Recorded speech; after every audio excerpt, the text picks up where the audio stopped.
কিসের জন্য তুমি গলাবাজি করছো? হ্যাঁ, কিসের জন্য? আমি কিন্তু তোমার কাছে যাইনি, তুমি এখানে এসেছো। এখানে তো এতগুলো খালি চেয়ার ছিল, তাও তুমি আমার পাশের চেয়ারে এসেই বসলে কেন জজদা? আবার আমার কাছে খেতেও চাইলে, এরপর নিশ্চয় আবার কাঁদুনিও গাইতে, বলতে তুমি তোমার বউয়ের সাথে ভালো নেই, তোমার বাড়িতে শান্তিতে নেই, সুখে নেই। কিন্তু কেন, কিসের জন্য আমি তোমার কাঁদুনি শুনতে যাবো জজদা?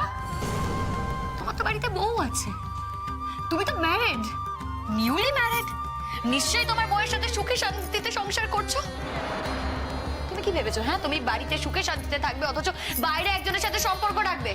শোনো জজদা, এখন কিন্তু আর সেসব চলে না, সেসব দিন শেষ হয়ে গেছে। তুমি যদি এবার না থামো, I will lose my temper, আর তারপর কিন্তু আমি তোমার গায়ে হাত তুলবে তো? আরে বাবা, তোমরা ছেলেরা তো এটাই পারো, যখন যুক্তিতে পারো না, কথায় পারো না, তখন গায়ে হাত তুলতে পারো। কিন্তু একটা কথা মনে রেখো, এই যে এদেরকে দেখছো না, সবাইকে দেখছো, এরাও কিন্তু সবটা দেখছে। তুমি যদি আমার গায়ে হাত তোলো না, তাহলে সবার হাত তোমার গায়ে পড়বে, তোমার হাত একেবারে দুমড়ে মুচড়ে ভেঙে দেবে। এই কলেজে না আমারও 4 বছর হয়ে গেছে জজদা, আমাকেও এখানে সবাই চেনে, আমার আচরণ কি সবাই জানে, আর তোমাকেও সবাই চেনে জজদা। রোহিণীদের সাথে বিয়ের আগে তো 4-5 বছর এই কলেজের থেকেই প্রেম করেছো, তারপর বিয়ে করেছো, তারপর একটা বাইরের মেয়ের সঙ্গে। জজদা কেন জজদা, কিসের জন্য, কি চাও তুমি? শোনো জজদা, তুমি যা চাও না তুমি কোনোদিনও আমার কাছ থেকে পাবে না, আর সেটা তোমার আগেই বুঝে যাওয়া উচিত ছিল। তোমাদের মতো ছেলেরা তো মন দিয়ে ভালোবাসতে পারে না, তোমাদের মতো ছেলেরা শুধু শরীর দিয়ে ভালোবাসতে পারে। সেটাই চাও তো, সেটাই চাও তুমি? তোমার কেন মনে হলো যে আমার মতো মেয়েরা তোমার সেই সব ইচ্ছে মেটাতে পারে? কিসের জন্য মনে হলো তোমার? shame on you জজদা, shame on you। আজকে তুমি আমাকে এইভাবে অপমান করলে সবার সামনে, এইভাবে অপমান করলে সবার সামনে, এর দাম তোমাকে একদিন পেতে হবে স্বপ্না। শোনো, আমি তোমাকে কোনো অপমান করিনি, বরঞ্চ দিনের পর দিন তুমি আমাকে অপমান করেছো। আজ আমি শুধু রিয়্যাক্ট করছি, আমি বাধ্য হয়ে রিয়্যাক্ট করছি। আমি তোমাকে একটা কথা বলছি জজদা, এই যে এত দিন ধরে তুমি আমাকে যে অপমান করছো না, তোমাকে বরঞ্চ তার দাম দিতে হবে। হ্যাঁ জজদা, তোমাকে তার দাম দিতে হবে। কি মনে করো তুমি আমাদের মতো মেয়েরা সস্তা? আমাদের সঙ্গে যা খুশি করা যায়, আমাদেরকে যখন তখন অপমান করা যায় কেন জজদা? আমি কি অপমানিত হওয়ার জন্য জন্মেছি? কিসের জন্য এটা করো তুমি? শোনো জজদা, আজ তোমাকে একটা কথা আমি পরিষ্কার ভাবে বলে দিচ্ছি, এরপর যদি তুমি আমার কাছে আসো তাহলে কিন্তু আমি প্রিন্সিপাল স্যারকে কমপ্লেন করব। আমি তোমার নামে সেক্সুয়াল হ্যারাসমেন্টের কেস করব। হ্যাঁ জজদা, আমি থানায় যাব, আমি তখন দেখবো তুমি তোমার রেপুটেশন কিভাবে রাখো, কিভাবে বজায় রাখো, তুমি তোমার বউকে কিভাবে মুখ দেখাও, আমিও দেখবো। তোমার মতো ছেলেরা তো সব পারে, সব পারে তোমার মতো ছেলেরা, তোমাদের কোনো কিছুতেই কিচ্ছু যায় আসে না। কিন্তু তোমার একটা কথা আমি বলে রাখি, তোমার মতো ছেলেরাও যেমন সব পারে না, আমার মতো মেয়েরাও কিন্তু অনেক কিছু পারে, আর সেই প্রমাণ আমি তোমাকে আগেই দিয়েছি। তাই আমার থেকে না শত হস্ত দূরে থাকো। এরপর যদি তুমি কিছু করো না, তাহলে তোমার এই হাত আমি দুমড়ে মুচড়ে মাটির সাথে মিশিয়ে দেব। আজ এতদিন পর আমার মনে হচ্ছে আমি তোমার জন্য আজ অব্দি যা যা করেছি ভুল করেছি, অপাত্রে দান করেছি আমি। তুমি একটা বেঈমান, তোমার কোনো ধর্ম নেই স্বপ্না, বিশ্বাসঘাতক তুমি, ইউ আর আ ট্রেটার। বিশ্বাসঘাতক আমি নই জজদা, বিশ্বাসঘাতক তুমি, তুমি ট্রেটার। তুমি তোমার বউকে ঠকাও জজদা, লজ্জা করে না তোমার? লজ্জা করে না রোহিণী দিকে ঠকাতে? সে তোমাকে ভালোবেসে বিয়ে করে তোমার বাড়িতে এসেছে জজদা। শোনো জজদা, তুমি কি ভাবলে হ্যাঁ পাবলিকলি একটা জনসভা করে তোমার বউকে অপমান করে তুমি আমার কাছে মহান হয়ে গেলে? আমি কিন্তু ওতে গলিনি, আমি গলে যাইনি ওতে, আমি বুঝতে পেরেছি তুমি ওটা ফাঁদ পেতেছো। ফাঁদ পেতেছো তুমি, না? আমি খুব ভালো করে বুঝতে পেরেছি জজদা। আমি কিন্তু তোমার সেই ফাঁদে পা দেবো না। আমার কিন্তু কোনো কিছুই আর বুঝতে বাকি নেই জজদা। আজকে তুমি আমাকে এইভাবে সবার সামনে অপমান করলে তো সামনে, সবার সামনে এইভাবে অপমান করলে আমাকে। একদিন এমন আসবে যেদিন তুমি আমার ধারে কাছে পর্যন্ত আসতে পারবে না, আমাকে ছুতে পর্যন্ত পারবে না। সেদিন তোমার হাজার প্রয়োজন থাকলেও তোমার জন্য আমার দরজা বন্ধ থাকবে। হাজার প্রয়োজন হলেও না আমি তোমার কাছে যাব না জজদা। যেদিন তোমাকে আমার প্রয়োজন হবে তার আগে আমি মরে যেতে চাই। তোমার কাছ থেকে সাহায্য নেওয়ার কথা আমি কোনোদিনও ভাববো না জজদা, কারণ যে রক্ষক সেই তো ভক্ষক। তোমার কাছ থেকে আমি জীবনে সাহায্য নেব না। তুমি তো একটা শর্তেই শুধু লোককে সাহায্য করেছো, অন্তত আমাকে তো তাই করেছো। আমি তোমাদের বাড়ি ছেড়ে, তোমার টোপ ছেড়ে বেরিয়ে এসেছি বলেই আজ তুমি এতটা রিয়াক্ট করছো। সেটা বুঝতে কিন্তু আমার বাকি নেই জস্তা, বুঝতে বাকি নেই।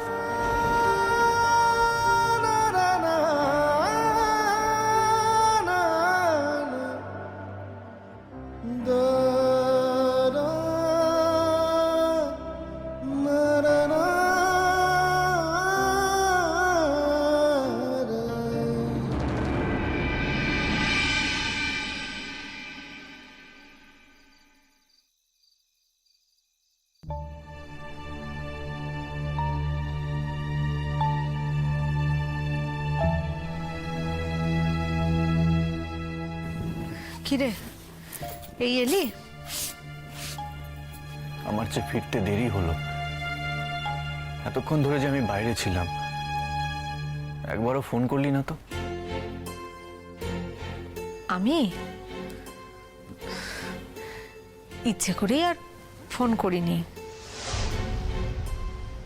মানে আমি কি অবস্থায় ছিলাম, কোথায় ছিলাম, আমি যদি কোনো বিপদেও পড়ে থাকি তোর কিচ্ছু এসে যায় না, তাই তো? দেখ দশ, আমি না খুব কনসিয়াসলি একটা ডিসিশন নিয়েছি। আমি তোর কোনো ব্যক্তিগত ব্যাপারে আর ঢুকবো না। সেটা তুইও পছন্দ করিস না, তোরও বিরক্ত লাগে, আর আমারও আর সত্যি ভালো লাগছে না রে। তুই আমাকে ছেড়ে চলে যাবি, এটাই ঠিক করেছিস। কেন? তাতে তো তোকেই মুক্তি দেওয়া হবে। দেখ যশ, আমি এ বাড়িতে থাকলে ডেফিনেটলি আমার একটা অধিকারবোধ কোথাও কোথাও কাজ করবে। হয়তো সেই অধিকারবোধটা কখনো কখনো প্রয়োগও করে ফেলবো। আবার প্রয়োগ করে ফেললে যদি পদ্ধতিগতভাবে কোনো ভুল ত্রুটি হয়ে যায়, তখন আবার কি থেকে কি হয়, খারাপ ব্যবহার করে ফেলবো, খারাপ কাজ করে ফেলবো, অন্যায় কাজ করে ফেলবো। কি দরকার বল? এই যে দেখ, শবনমের সঙ্গে আমি এত খারাপ ব্যবহার করেছি, এটা তো আমার মতো মেয়ের করার কথা নয়। আমি এতটা খারাপ মেয়েও নই, আমার বাবা মাও আমাকে এই শিক্ষায় বড় করেনি, কিন্তু করে তো ফেলেছি। কি করব বল, পরিস্থিতির চাপে করে ফেলেছি। কিন্তু আমার নিজের এই ডিগ্রেডেশনটা না আমি নিজের চোখেই মেনে নিতে পারছি না। আমার নিজেকে খুব ছোট লাগছে। তাই জন্যই আমি ঠিক করেছি যে আমি এবার সব কিছু থেকে নিজেকে দূরে সরিয়ে রাখবো। আমার ডাক্তারি, আমার কাজ, আমার পড়াশুনো, আমার চাকরি, আর তো একটা মাস। আমি অন্যান্য জায়গায় চাকরিও অ্যাপ্লাই করছি। চলে যা, তুই আমাকে ছেড়ে চলে যা। হ্যাঁ যাবো তো, আমি তো নিজেই কথাটা বললাম। তুই আবার আমাকে রিমাইন্ড করাচ্ছিস কেন? আমি নিজের মুখে যখন বলেছি আমি চলে যাব, তখন আমি চলে যা, চলে যা, চলে যা, তুই বাড়ি ছেড়ে চলে যা। কিন্তু তুই একটা কথা কি জানিস, যে তুই আমার বিয়ে করা বউ, আমি যদি চাই তোকে নাও যেতে দিতে পারি। এমন অদ্ভুত চাওয়া তুই চাইবি কেন? এতদিন যখন চাসনি, কি আমি চলে যেতে চেয়েছি বলে? রোহিণী, এই পৃথিবীতে আর যেই আমাকে বলুক আমাকে ছেড়ে চলে যেতে চায়, কিন্তু তুই বলবি না। আমাকে আর যেই ছেড়ে চলে যাক না কেন, তুই আমাকে ছেড়ে চলে যেতে পারিস না, কারণ তুই আমার বিয়ে করা স্ত্রী। তোর সঙ্গে আমি এতগুলো বছর কাটিয়েছি, এত বছর প্রেম ছিল আমাদের মধ্যে। আর তোর আর আমার মধ্যে যতই ভুল বোঝাবুঝি হোক না কেন, যতই মিসআন্ডারস্ট্যান্ডিং থাকুক, কিন্তু তুই আমাকে ছেড়ে চলে যেতে পারিস না। আমি তোর কাছে থাকলেও তুই তো আর আমার কাছে নেই যশ। তুই তো অন্য কারোর কাছে চলে গেছিস। কে বলেছে আমি যদি অন্য কারোর কাছে গিয়েও থাকি সে যে আমার কাছে আসবে? তা তোর কি হয়েছে বলতো? ঝগড়া হয়েছে শবনমের সঙ্গে? না, না তো ঝগড়া হবে কেন? ঝগড়া হওয়ার তো কোনো প্রশ্ন নেই ওর সাথে। তাহলে কি হয়েছে? কোথায় ছিলি তুই এত রাত্রির অব্দি বল? গাড়ি নিয়ে রাস্তায় রাস্তায় ঘুরছিলাম। মানে কেন? এমনি আমার ভালো লাগছিল না।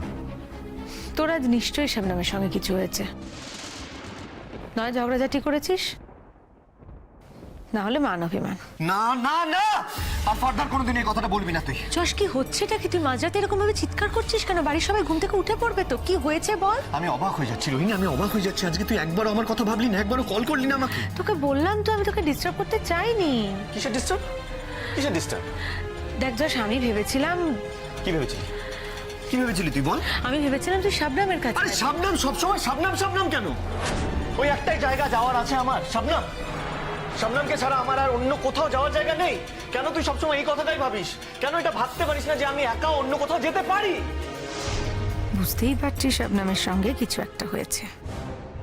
আজকের ডোজটা শবনমের হজম হয়নি, তার এফেক্ট নাকি? শবনম কি যশকে বলে দিয়েছে? না, তাহলে এতক্ষণ তো বলতো, আমায় চার্জ করতো। বলেনি, কিন্তু হজমও করতে পারেনি অত বড় কথাটা। তারই এফেক্ট চলছে এখন। রোহিণী, আরেকবার সুযোগ দেওয়া যায় না আমাকে? কিসের সুযোগ? আমরা আবার সবকিছু নতুন করে শুরু করতে পারি না? আমাদের যেমন আগে কথা ছিল। বাবা, একদিনে তোর এতটা বদল! তুই তো কালকে আমাকে অন্যরকম কথা বললি রে যশ। আমি আমার মনের শবনমকে একটা জায়গা দিয়েছি, আর সেই জায়গাটা পার্মানেন্ট। তুই এখন ভাববি যে আমি কতটা আনফেথফুল। তোর হয়তো মনে হতে পারে আমি তোর প্রতি ডিসলয়াল ছিলাম, কিন্তু কি করব বল রোহিণী? হাজার চেষ্টা করার পরও নিজের মনটাকে বেঁধে রাখতে পারিনি। আবার আজকে এটা বলছিস? ভুল করেছি আমি। কি ভুল করেছিস? তোকে আমার এই কথাগুলো বলা উচিত হয়নি। তোর ভদ্রতা আসলে বাঁধছে যশ। তুই আমাকে অগ্নিসাক্ষী করে বিয়ে করেছিস তো, নিজের হাতে সিঁদুর পরিয়ে দিয়েছিস, তাই জন্যই তোর খারাপ লাগছে। তুই প্লিজ এত ভাবিস না এটা নিয়ে। এরকম পৃথিবীতে অনেক মানুষ আছে যশ, যারা অগ্নিসাক্ষী করে বিয়ে করে। স্বামীরাও স্ত্রীকে সিঁদুর পরিয়ে দেয়, স্ত্রীরাও আবার স্বামীর কল্যাণের জন্য সিঁদুর পরে ঘোরে। কিন্তু তার মানে কি এই যে প্রত্যেকটা স্বামী খুব মন থেকে সিঁদুর পরাচ্ছে, আর প্রত্যেকজন স্ত্রী ভীষণ মন থেকে সিঁদুরটা পরে ঘুরছে? সম্পর্কগুলো কি ঠিক এরকমই থাকে? না বোধ হয় যশ, আমাদের ক্ষেত্রেও ব্যাপারটা সেরকমই। তার মানে তুই মন থেকে সিঁদুর পরিস না, তাই তো? দেখ, তুই সিঁদুর পরিস কি পরিস না সেটা দিয়ে আমার কিচ্ছু এসে যায় না। আমার ওইসব সংস্কার নেই। তুই আমার কথা বাদ দে যশ। আমি যে তোকে কতটা আঁকড়ে ধরে বাঁচতে চেয়েছি সেটা তোর থেকে ভালো বোধ হয় আর কেউ জানে না। কিন্তু এখন চাস না? না, চাই না। কি করে চাইবো? কি করে চাইবো বল? তোর জীবনে এখন অন্য একজন মানুষ আছে। কে আছে আমার জীবনে? কে আছে? কেউ নেই, কেউ নেই। No way. কেন তুই সবসময় এটা ভাবিস যে আমার জীবনে অন্য একটা মানুষ আছে? কেউ নেই। এই তোর আজ শবনমের সঙ্গে ঝগড়া হয়েছে, নির্ঘাত ঝগড়া হয়েছে। তুই না হলে আমার সঙ্গে এভাবে কথাই বলতিস না। কি হয়েছে তোর? আমি কি বাচ্চা ছেলে নাকি? কোনো বাচ্চা ছেলে আমি ঝগড়া করব? কার সঙ্গে ঝগড়া করব আমি? আর কেনই বা ঝগড়া করতে যাবো ওর সঙ্গে? ও আমার স্ট্যান্ডার্ডেরও। ওর সঙ্গে তো আমার দেখা হওয়ারই কথা ছিল। ওর মতন একটা মেয়ের সঙ্গে আমার কথা বলারই কথা না। নেহা দাদুভাইয়ের বাড়িতে ওভাবে দেখা হয়ে গেছিল, না হলে ওর মতন না হাজারটা মেয়ে আমার চোখের সামনে রোজ ঘুরে বেড়ায়। আমি ঘুরেও তাকাই না তাদের দিকে, এটা তুই খুব ভালো করে জানিস রোহিণী। রোহিণী, আমরা ফ্রেশ স্টার্ট করতে পারি না? Fresh start? তুই শবনমকে ভুলতে পারবি? যে আমার মনের ভেতরেই নেই তাকে ভোলার প্রশ্ন উঠছে কোথা থেকে? এটা তুই আজ বলছিস যশ। আমি শিওর তোর আজকে শবনমের সঙ্গে কিছু একটা হয়েছে, তাই এই কথাগুলো তুই বলছিস। কালকে আবার সব ঠিক হয়ে যাবে, কাল তুই আবার পাল্টে যাবি। এরকম অনেকবার তো এর আগে হয়েছে, বল। কখনো পাল্টাবো না, আর কোনোদিনও পাল্টাবো না। আমি সব সহ্য করতে পারি, কিন্তু বিনা কারণে বিনা দোষে অপমান সহ্য করতে পারি না। অপমান? আজকে যখন আমি তোমার বাড়িতে ছিলাম, তোমার বাড়ি ছাড়তে আমি বাধ্য হয়েছি শুধুমাত্র তোমার জন্য জজদা। কারণ তোমার বাড়িতেও তুমি কোনোদিন আমাকে স্পেয়ার করোনি। রাত বিরেতে আমার ঘরে চলে এসেছো, আমি তো তোমাকে বারণ করেছিলাম এসো না আমার ঘরে, এসো না, তাও তুমি আমার কোনো কথা শোনোনি। কেন জজদা? আমরা গরিব বলে, অন্য ধর্মের মেয়ে বলে আমরা কি এতটাই সস্তা যে আমাদের সঙ্গে যা খুশি তাই করা যায়? কে অপমান করেছে তোকে? ছেড়ে দেও সব কথা। না, ছেড়ে দেবো না। আমার হাজবেন্ডকে কে অপমান করেছে সেটা তো আমার জানতে হবে। বলছিস আমি তোর স্বামী, তার মানে তোর সেই অধিকার বোধ এখনো আছে আমার উপর। আমি তো ভেবেছিলাম যে আমার উপর আর কোনো অধিকার নেই তোর, কারণ তুই যখন একবার বলেছিস যে তুই আমাকে ছেড়ে এই বাড়ি ছেড়ে চলে যাবি, তখন তুই ঠিক চলে যাবি। চলে যাব বললেই কি আর সবকিছু ফেলে রেখে চলে যাওয়া যায় যশ? যায় না। আমি যদি চলেও যাই তাহলে মনের ভেতর তোকে নিয়েই যেতাম। তোকে ছেড়ে কত দূরেই বা যেতাম বল? আর যত দূরেই যাই তুই আমার সঙ্গেই থাকবি।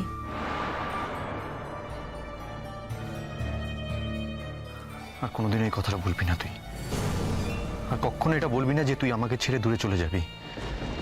আমাকে ছেড়ে দূরে চলে যাওয়ার কথা বলে আমাকে কষ্ট দিবি না, আমাকে একা করে দিস না প্লিজ। আবার তোর শবনমের সঙ্গে মিল হয়ে যাবে, আবার তুই আমাকে দূরে সরিয়ে দিবি। আমার অভিজ্ঞতা তো তাই বলে যশ। না, সেটা হবে না রোহিণী, সেটা আর হবে না। শবনমের সাথে আমার কোনো মিল হবে না, কোনোদিনও হবে না। আমি সব সহ্য করতে পারি, সব, কিন্তু কেউ যদি বিনা দোষে বিনা কারণে আমাকে সবার সামনে অপমান করে, আমি সেটা সহ্য করতে পারি না, কোনো মতেই না। শবনমের নামটা আমি আমার মন থেকে মুছে দিয়েছি, সেই নামটা কোনোদিনও তুই আমার সামনে নিবি না আর।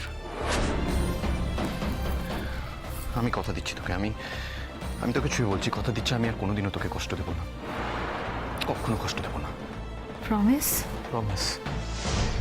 কিন্তু তার আগে তুই আমাকে একটা কথা দে, তুই আমাকে ছেড়ে কোনোদিনও কোথাও যাবি না। বললাম তো যশ, তোকে ছেড়ে যত দূরেই যাই না কেন তুই আমার সঙ্গেই থাকবি। আর তোকে ছেড়ে যাওয়ার কথা কি আমি ইচ্ছে করে ভেবেছি রে? পরিস্থিতির চাপে ভাবতে বাধ্য হয়েছি। তুই তো নিজের মুখেই বলে দিয়েছিলি তুই শবনমকে ভালোবাসিস। ভুল করেছিলাম আমি, ঈশ্বর আমার চোখে আঙ্গুল দিয়ে আমার ভুলটা দেখিয়ে দিলেন। বউ বউই হয়, তার সঙ্গে আর কারো কোনো তুলনা হয় না। বউয়ের মতন মঙ্গলাকাঙ্ক্ষী আর কেউ হতে পারে না, এটা এটা আমি এখন অন্তর থেকে বিশ্বাস করি। তাই এত চড়াই উতরাইয়ের পর আমি তোর কাছে আবার ফিরে এসেছি। আমি তোর কাছে ফিরে এসেছি রোহিণী, বরাবরের মতন তোর কাছে ফিরে এসেছি। তুই নৌকোয় পা দিয়ে চলা যায় না রোহিণী, এই কথাটা আমি আজকে বুঝতে পেরেছি। তাই আমি একটা নৌকো ভাসিয়ে দিয়ে এসেছি সারা জীবনের মতো। যেদিন তোমাকে আমার প্রয়োজন হবে তার আগে আমি মরে যেতে চাই। তোমার কাছ থেকে আমি জীবনে সাহায্য নেব না। যে নৌকোটা নিয়ে আমাকে সারা জীবন চলতে হবে, সেই নৌকোতে এসেছি, সেই নৌকোতে নোঙর বেঁধেছি। আর কখনো কোনো ভুল হবে না রোহিণী, বিশ্বাস কর। তুই তুই শেষবারের মতন ভরসা কর আমার উপর, শেষবারের মতন বিশ্বাস কর আমার উপর। আমি তো বিশ্বাস করতেই চেয়েছি যশ, আমি তো ভরসা করতে চেয়েছি তোর উপর বরাবর। শেষ পর্যন্ত আমি তোমাকে হারিয়ে দিতে পেরেছি শবনম। আমার বুদ্ধি তোমার কাছ থেকে আমার যশকে আমার কাছে ফিরিয়ে দিয়েছে। ভাগ্যিস। রোহিণী, হ্যাঁ বল। কথা দে আমাকে,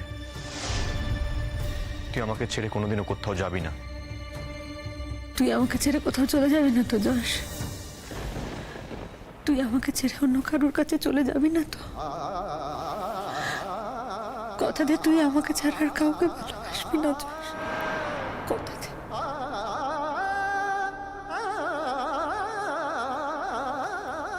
কথা দিচ্ছি, কথা দিচ্ছি আমি আর জীবনে অন্য কোনো মেয়ের কাছে যাব না। আমি তোকে ছেড়ে আর কখনো কোথাও যাব না, কখনো না, কখনো না।